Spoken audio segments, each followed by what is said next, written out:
I tell stories of the mysterious, twisted, and paranormal. And today is no different. I got a really good story for you guys. So, without any further ado, it's time to slip into a mind. In 2012, there was a story about a teacher leading her students through a blood ritual that dominated the news. And people were worried about it, whether or not there was a cult in the St. Petersburg school where this woman taught, and if their children would be sucked into it. Now, Danielle Harkins will be our main protagonist without sympathy or antagonist, depending on how you feel she was mentally. And her husband George did not have a healthy marriage by any means, and she took George to court over a domestic dispute. But that was eventually dismissed. So after this, they got divorced, and some say that this may have been the catalyst of why she did what she did, along with issues of stress as well as the battle for custody she was dealing with her children. So with the stress of a recent divorce, Harkins allegedly started getting into religion. So her neighbor, Lisa Cope, claims that one day Harkins stopped by just to tell her that she was okay and that she didn't have any demons. Imagine your neighbor coming up to you and, "Hey, I'm okay. I don't have any demons. Later." I'd be a little, okay. And you see, Danielle Harkins was a literacy teacher working with a group of Florida teens. And on June 9th, 2012, she told 7 teens that they had demons inside of them, and that the only way to free themselves of these negative entities was to slice open their skin and then cauterize their wounds. So, as dusk set on June 9th, 2012, Harkins started a small fire near the St. Petersburg Pier.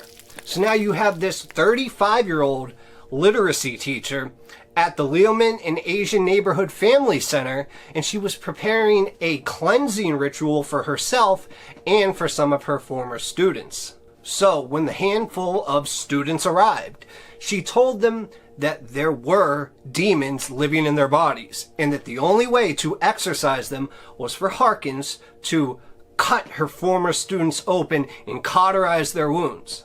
And police spokesman Mike Pugh said that there was apparently some chanting and then some dancing around this fire that was taking place. And then Harkins instructed the teens to slice each other open while she used a lighter to burn their wounds. And then during the ritual, Harkins used a lighter in an attempt to brand one of her former students. But after the wind blew out the flame, she decided to pour perfume on him as an accelerant, and then her plan worked when she cauterized. Now, this fire was so intense that it caused second-degree burns on the student's hand. And another student received a slash on the throat from a jagged piece of a broken bottle. Now, after cutting the student, Harkins used a burning key to cauterize their wound as well. Now, a spokesperson for the police said that the students who participated in this ritual were loyal to their former teacher and keeping mum's the word about the event. Now, the bizarre piece of this puzzle is how on board the students appeared to be with their ex-teacher doing this. Now, even though she so obviously committed ritualistic abuse, they still didn't give any information to the police about her previous activity.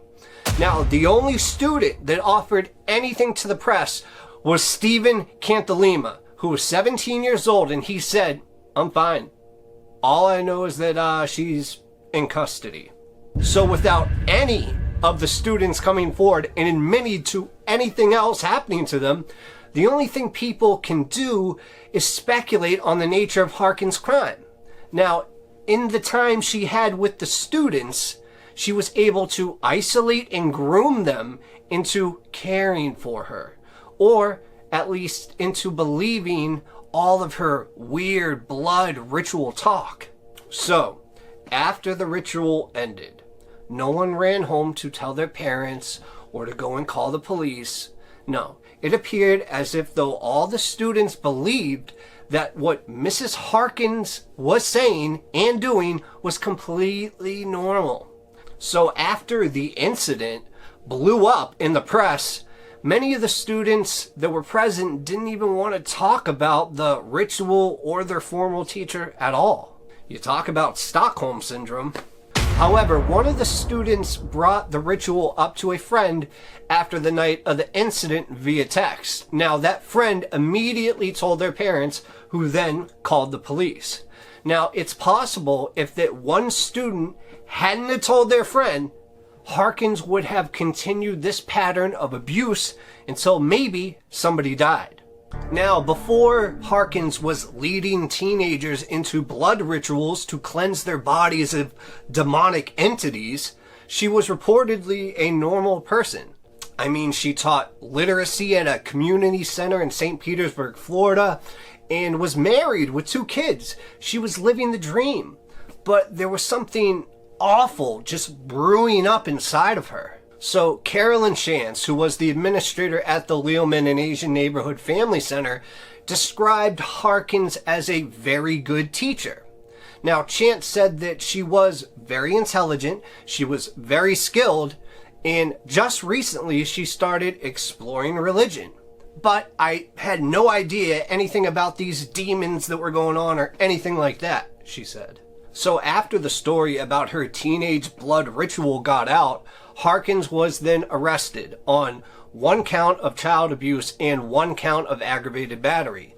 So she was put on leave from her teaching position and was held on a $55,000 bail. Now, at the time of her arrest, police were hoping the students who were involved in the ritual would give them more information.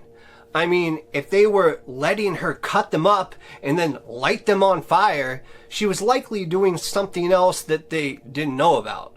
But unfortunately, none of the other teens were talking, so no one knows what else she might have been doing. And as of 2014, Harkins was released from prison on her own recognizance. So Harkins was initially charged with a felony that promised a lengthy sentence, but then the story stopped. Harkins went to prison, but it doesn't look like she did any real time. Then there were no follow-ups in the press, which means that none of the students talked about their experiences afterward. And believe it or not, some people are contributing this to the fact that they think Harkins during that time just quote-unquote had a bad week. I'm going to get them out to you as fast as I can. That's the only promise I'm going to make, because it seems like every time I say, oh, it's coming out this day, it doesn't. So as fast as I can, they will be coming out to you. And if you haven't already and you've made it this far, please do me a huge favor and subscribe. That would mean a lot to me. We got to get up in those subscriptions, people. Let's go. But if you're bored still, or you don't have anything to do right now, then you might want to watch one of these videos that pop up on the screen. Thank you so much for watching. And stories about true crime, missing people, and the paranormal. As of now, it's time to slip into a mind that's not our own.